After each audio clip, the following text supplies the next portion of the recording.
নমস্কার, শুভ সকাল।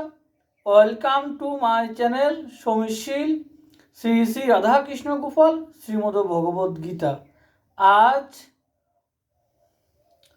6ই এপ্রিল 2025। আমি শ্রীমদ ভগবদ গীতার নবম অধ্যায় রাজবিদ্যা রাজগুহযুগ সার সংক্ষেপ পাঠ করব। শ্রীমদ ভগবদ গীতা কি জয়। শ্রী শ্রী রাধাকৃষ্ণ গোপাল শ্রীমদ ভগবদ গীতা কি জয়। রাধাকৃষ্ণ রাধাকৃষ্ণ রাধাকৃষ্ণ। শ্রী ভগবান এইবার অর্জুনকে পরম গোপনীয় গানের কথা বলিতেছেন। ইহা জানিলে আর সংসারে বন্ধন হয় না। ইহার শ্রেষ্ঠ বিদ্যা, ইহাই শ্রেষ্ঠ গান। আমি অব্যক্ত রূপে সমগ্র জগৎ ব্যাপিয়া আছি, অথচ আমি এই জগতে নাই। আকাশে বায়ু আছে, অথচ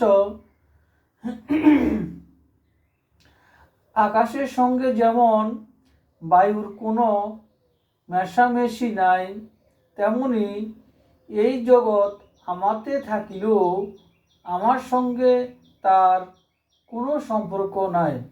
আমি মায়া আশ্রয় করিয়া জীবদের বারবার জন্ম ও মৃত্যু ঘটাই। আমার ইচ্ছাতেই প্রকৃতি বারবার জগৎ সৃষ্টি করে। আমি মানুষের শরীর ধারণ করিলে মূর্খেরা আমাকে অবজ্ঞা করে।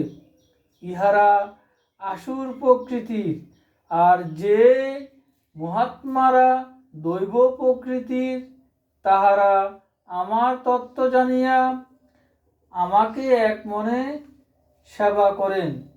ভিন্ন ভিন্ন সাধক ভিন্ন ভিন্ন উপায়ে আমার সেবা করেন। আমি এই জগতের সকলের সারভূত উপাদান।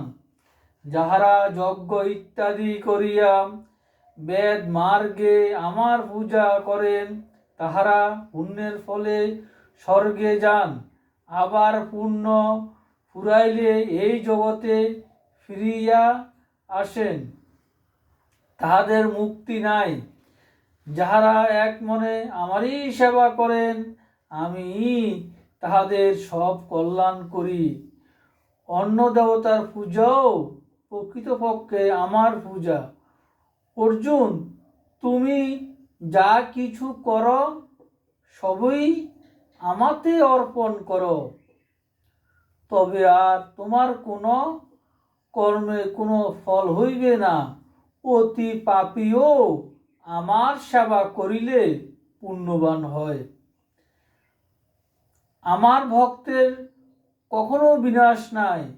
আমাতে মন দিয়া, আমাতে ভক্তি রাখিয়া আমারই সেবা করো, তবে তুমি আমাকেই পাইবে।